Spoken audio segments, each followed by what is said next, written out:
Hi everybody, welcome to Quilt Lab with Sew in Common, where excuse me, we create beautiful patchwork like you see there with the hoop of our embroidery machine. It's lots of fun. It's a great technique. I'm Diana. I am the owner of Sew in Common, and I am the creator of the Build a Quilt system. I have been a quilter for over 55 years. And so I have seen and done all kinds of quilting techniques. But several years ago, friends of mine said, you know what, we're really into our embroidery machines. We're having a hard time learning how to quilt in the traditional formats. We'd quilt with you if there were only a way to do it with our embroidery machine. So I set about a lot of learning, a lot of learning how to digitize, and eventually I created this system where we can do beautiful patchwork, what I like to call the 21st century way, with the hoop of our embroidery machine.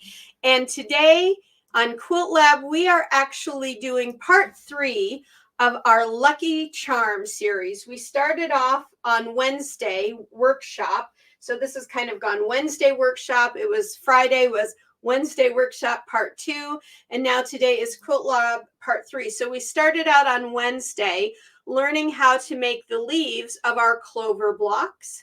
Then on Friday, we learned how to make our stem blocks and our chain blocks for our border. Now let's take a look right here.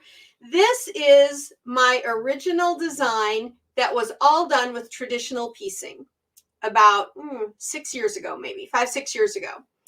And it's a pattern I put out. I sell this pattern. So if you're a traditional quilter and you want to make this exact version, it's out there. I'll be sharing that information with you in a little while. And then all the proceeds to this go to a local food bank. However, right now this pattern is available at no charge until the end of the month of March. And you could say, yes, it's celebrating St. Patrick's Day, which is coming up this week. Or you could just say it's a beautiful spring topper. I mean, you could do these in other colors, but when I think of clover, of course, I always think of green. Now, the clover flower is usually white and purple and pinkish color. So if you wanted to do some of that in your border, that would be beautiful as well. But all of us that do Build a Quilt wanted something that we could do in Build a Quilt. So I recreated the pattern slightly differently, one less border on it.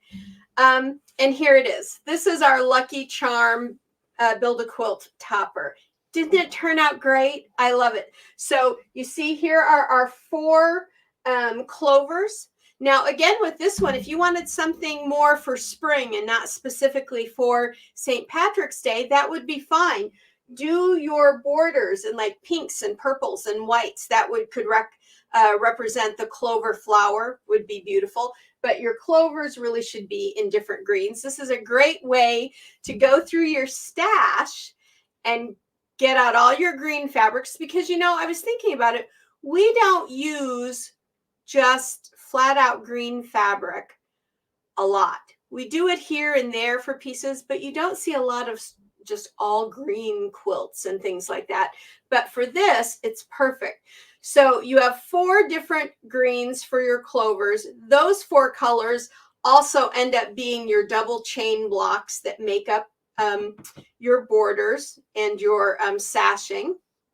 Now, Wednesday, we did the clover. On Friday, we did the stem and the double chains. And then I want to remind you all, I put out a mini video later on Friday about these double chains. You're going to have 26 pieces of fabric that you are going to do connect as double chains. So you have 2 of them.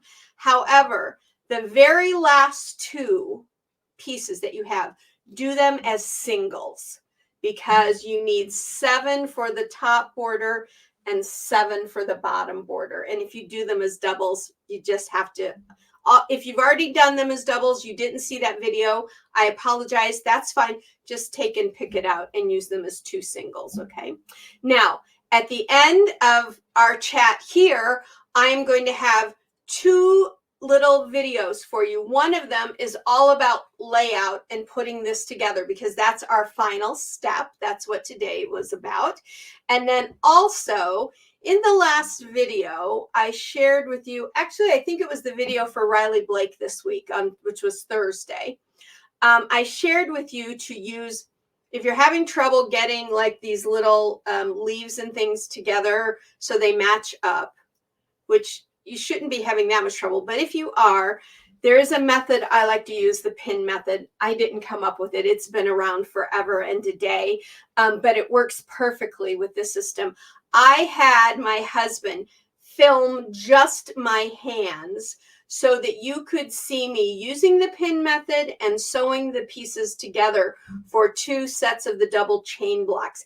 That is also at the end of this chat part of the video so that you can see it close up. We've talked about it before, and I've tried to show it to you before, but by myself with a single camera, I've had a hard time getting in close enough.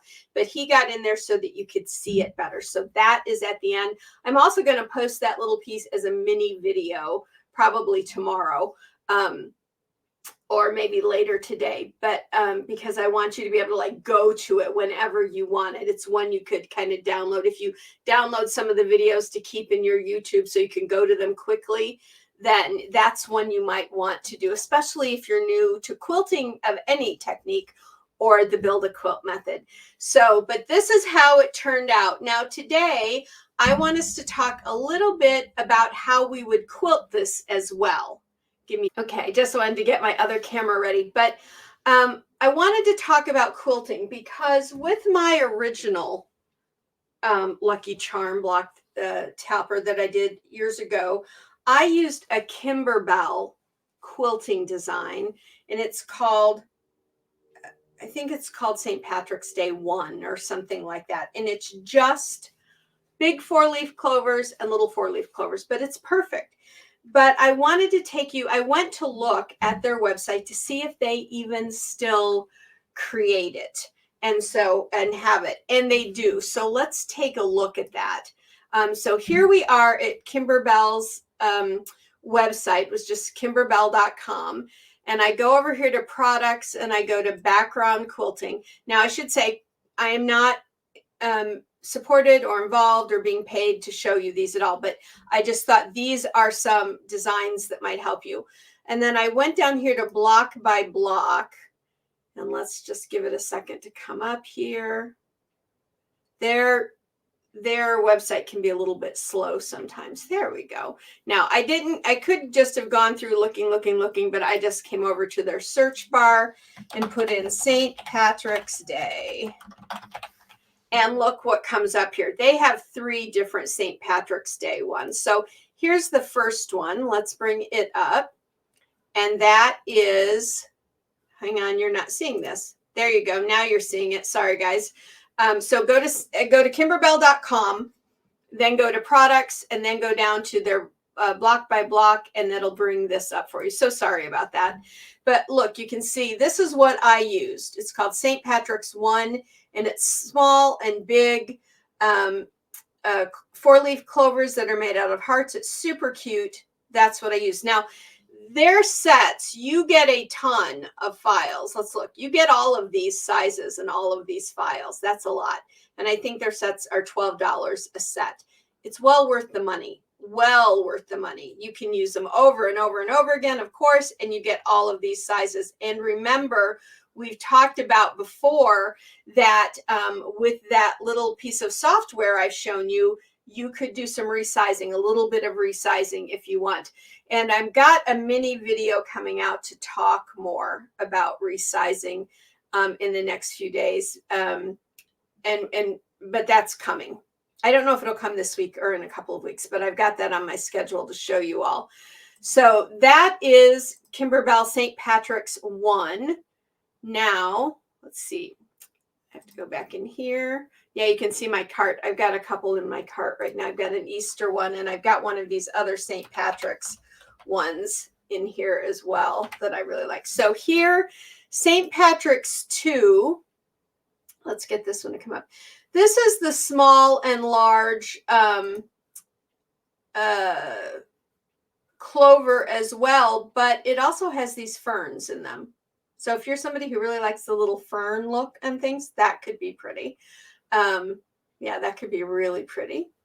Okay, now we'll go backwards. And now this is the one that I thought was extremely cute. This is the one that I have in my cart right now. It's there's really nothing St. Patrick's about it except this word lucky. So if you're thinking about St. Patrick's and you know, luck of the Irish, or that it's a lucky day or something, this one could be really cute. I really like this one. So I have actually popped this one in my thing because I know some of you are saying, but we thought you did all your own quilting. You made all your own quilting designs. Are you kidding me? I mean, yes, I do make a lot of my own quilting designs, but just like all of you guys, there's not always time to do all of my own designs. And I love the Kimberbell designs. They're well made.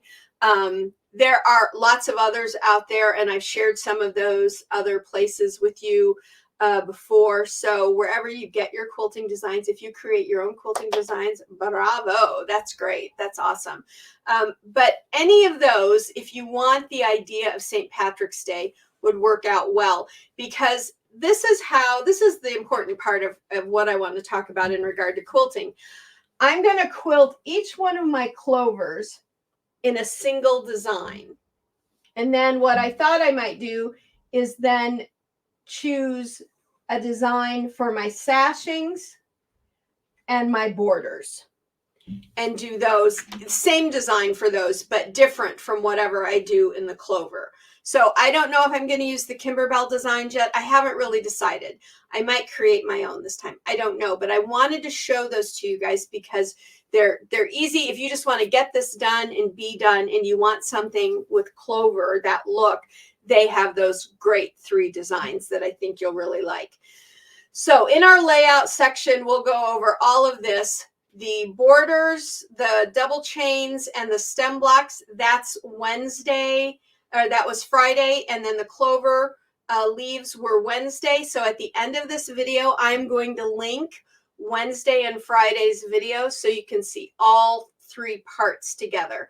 But it turned out really well, I thought. I really like it. It's slightly bigger than my original, just a little bit, but I like that little bit bigger because if you wanted to hang this now, you could, but it's going to look great on a table. It's just going to look awesome. Or if you're someone who's totally into pillow cushions, this would make a great big cushion. I know you could find a cushion insert in here or make your own that would fit and just do like an envelope backing if you wanted to. It would be great. All right, so the one last thing I want to share with you was this week was week number, or block number 6. Am I right? Yes, block 6 of the Riley Blake Challenge, Bloom Where You Are Planted. Now, can't you see kind of that with the same kind of idea around it? Oh, it's a pretty block, isn't it? Yeah, I liked it. So that was from Thursday. I won't be able to put the link at the end because I can only put 2 links at the end, I think. I'll check that out. But this was Thursday's Riley Blake Block Challenge 6. This coming week will be block 7. It's called Star-Crossed. We've made my Star-Crossed block before, so it is an 8-pointed block. So those of you that have been doing Build a Quilt and quilting for a while, that'll be easy for you. The center is a little bit interesting, and I finally figured out how I'm going to digitize that for us. The center is going to probably get made in 3 pieces, either 3 or 4 pieces. So it will have to be stitched together, but we'll go through all of that on Thursday during our Riley Blake Challenge. But Bloom Where You're Planted, that was this week's. And you can check out all the Riley Blake videos here on the channel as well for weeks 1 and 2, 3 and 4, week 5, and week 6. I say week, I mean blocks. And then this coming week, we'll be doing block 7. And if I can get it done, we'll do block 8, and then we'll be completely caught up. Keep your fingers crossed. My hands are much better. My wrists are much better. My bruises are starting to go away, but they're still there from my fall last week. But I'm much better. Thank you all so much as well for all of your kind words. I've appreciated it. All right, everybody. So that is it today for Quilt Lab. really your layout, that video comes next, and then the little video about using your pin for putting your blocks together and getting them placed correctly, that will be right after that. So if you still need your pattern, this is a completely free project pattern over at the website.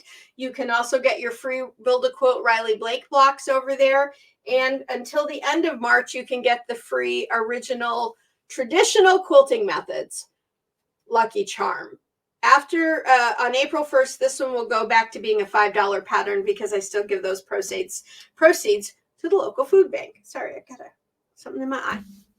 Anyway, you can find all of that over at our website, www.sewincommon.com. And then next week, we'll be back. This is our block of the month.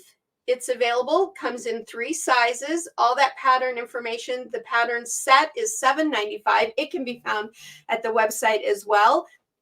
However, if you want these sets at no additional charge and you want free extra blocks and things throughout the year, consider becoming part of our Quilt Lab subscription service. That is all on the website as well. It tells you all about it. You get a free Zoom. And I know February Zoom had to be postponed. I'm going to reschedule it. I'm going to send out a notice this week to reschedule it. And then we will still have Marches at the end of the month. Okay. So thank you for the subscribers for understanding that. It was a rough week here for me, not being allowed to use my hands much and stuff and getting treatment on my back from that fall. It was quite the week. Anyway, so you can do all of that over at the website. I want to ask you all now, if you have not subscribed, go ahead right now. Just right now, click that subscription button. And then you're part of the Sew in Common family. And you can take part in all of these quilt-alongs we have. You can learn how to make all these blocks. And also share them with friends too, because lots of people who have been quilters for a long time, folks, find reasons that they can't quilt anymore. Problems with their hands. Not being able to get those 1/4 inch seams and all. You don't need to worry about any of that with Build a Quilt because seams are built in. It's not a repetitive thing as much as traditional quilting methods. So please share and like the videos. I'd appreciate it. And I would love to have you as part of the Sew in Common family. So just click that little button right now. And we would love to have you. All right, everybody. Until next time, as always, go make yourself a Lucky Charm block. If you get it done, then it'll be on your table by next Sunday, which is St. Patrick's Day, or leave it out for the spring. Until next time, everybody, go sew life beautiful. Bye for now. Stay tuned for the 2 little video clips.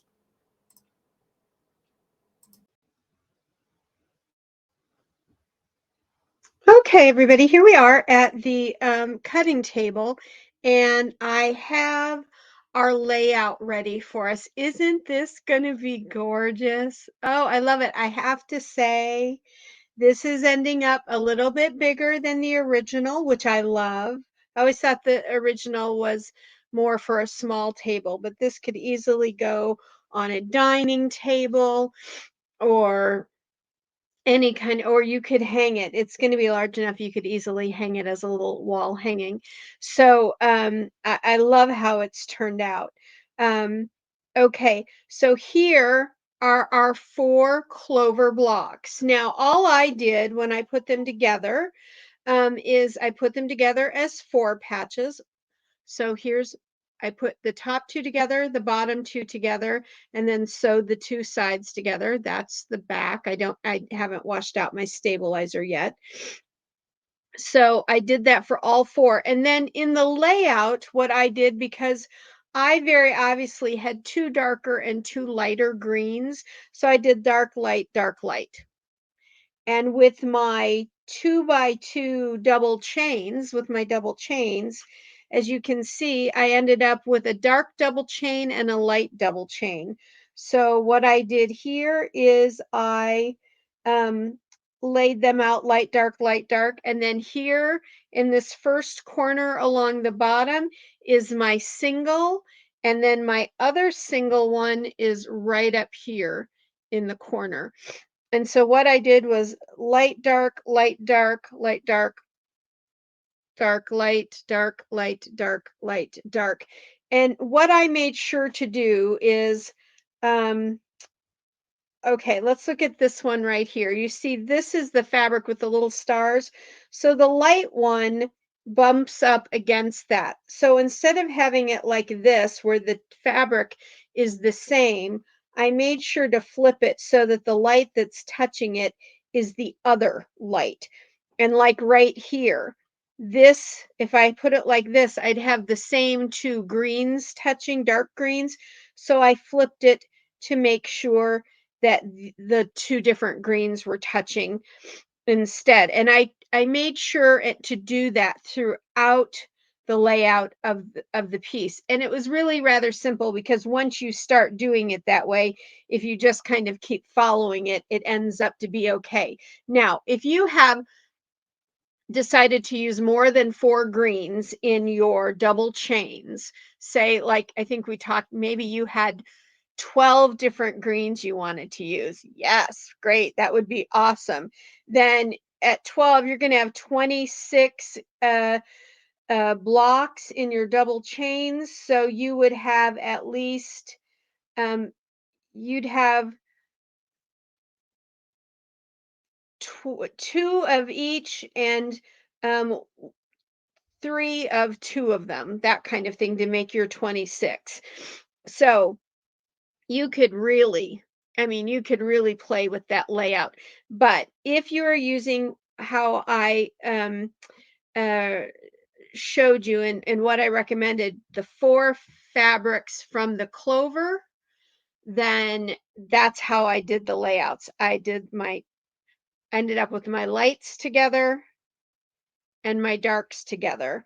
And that ended up the layout coming together really nicely. And I just love it.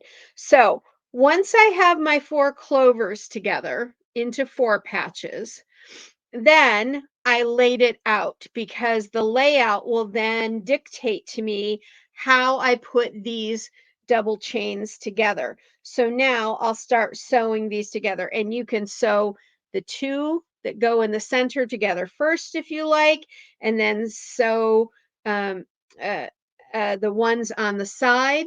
So this is the way I did it: 4 in the center, 4 on the side, and 4 on the side, 7 across the top, and 7 across the bottom.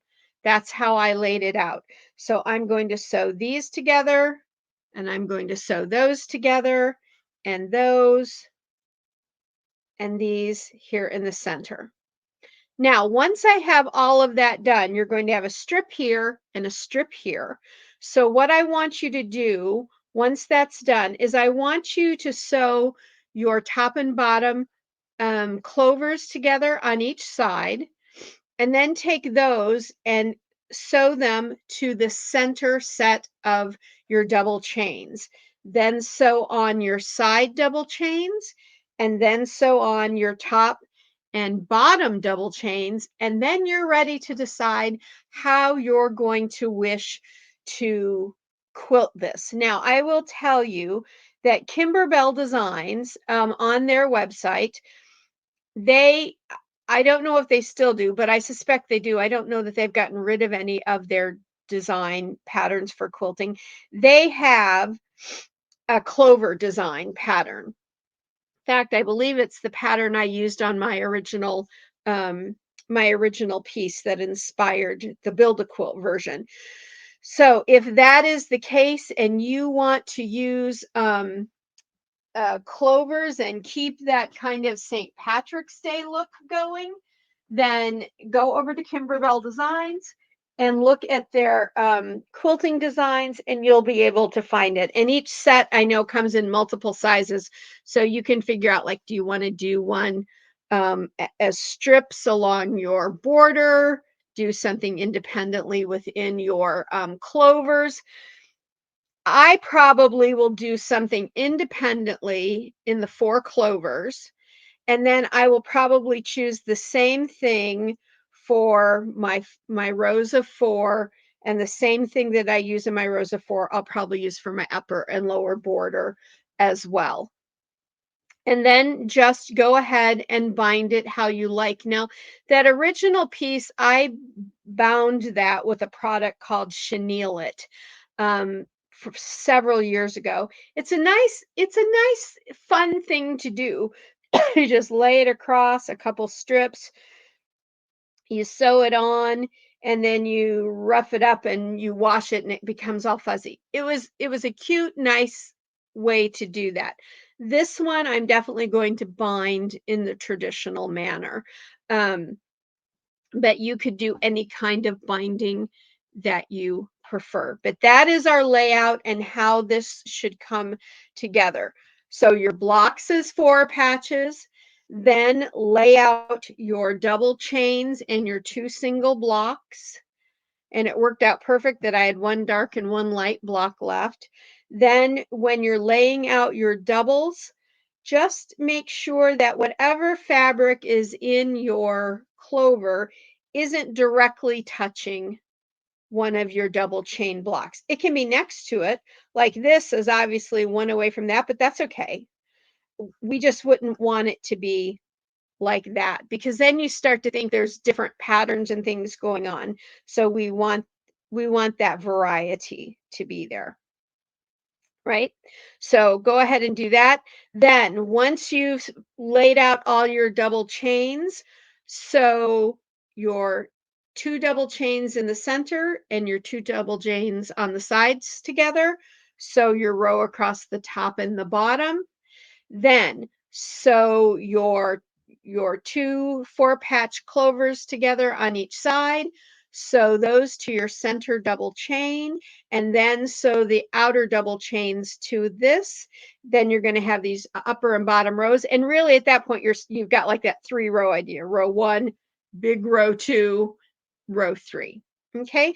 Now you could break it down into 4 rows by sewing this row together and this row together and then that row and that row. But I think that if you sew it together the way I say, you're going to have less seams, and overall that's what we want. All right, everybody, go ahead and give that a try, and we will go back over and see the finished project and say our farewells. All righty. Okay, everybody, so this quick little video is showing you the pin method for putting your blocks together, because I mentioned it the other day and someone asked me, what's the pin method? And I've talked about it before, but it's been a while. So here I have a straight glass-headed pin, and I like the glass-headed pins because the shaft of those pins is finer, so it's not leaving a big hole or anything, and it's easy to use. Here are 2 of my double chains for the Lucky Charm topper that we're working on, and so I've laid them right sides together, and you can see right here that is my guideline for sewing, and that little corner right there, that's the important corner, because when I put my pin right here in this corner, you can see on the other side, it's right in that same place. And now I'm going to put it right in this corner of my second one. And that lines up my pieces beautifully. Now they're lined up. And I always put myself a little clip right there just to hold them, because as soon as I get that pin in there and get that clip in, I take the pin out. Then I'm going to come here to my machine, and I've told you before, you do not need a 1/4 inch foot or anything like that, no special foot. I'm going to put my needle down just right above where the line starts, and just 1 click to the inside. So I am going to, let me use my little tweezers or my little snips here. I am going to follow the needle right down this side. That will give you the perfect seam every time. So now you can watch, and when I get down a little bit, I just take my clip out, and then I'm going to do it a little bit slower so you can see I'm right on the inside edge of that line. And there we are, we're done. I'm going to cut my thread, and my thread cutter always leaves a little piece right there. Now I'm going to take it and flip it on the inside out, and you can see they're perfectly seamed together. So that is the pin method that I've been talking to you about. If you don't have glass head pins, use whatever straight pin you have, but if you do have these little glass headed pins, the other nice thing about these is if you accidentally ever iron over them, they don't melt like the plastic headed ones do. Okay, everybody, thanks so much. I hope that was helpful. Till next time, sew life beautiful. 2 minutes.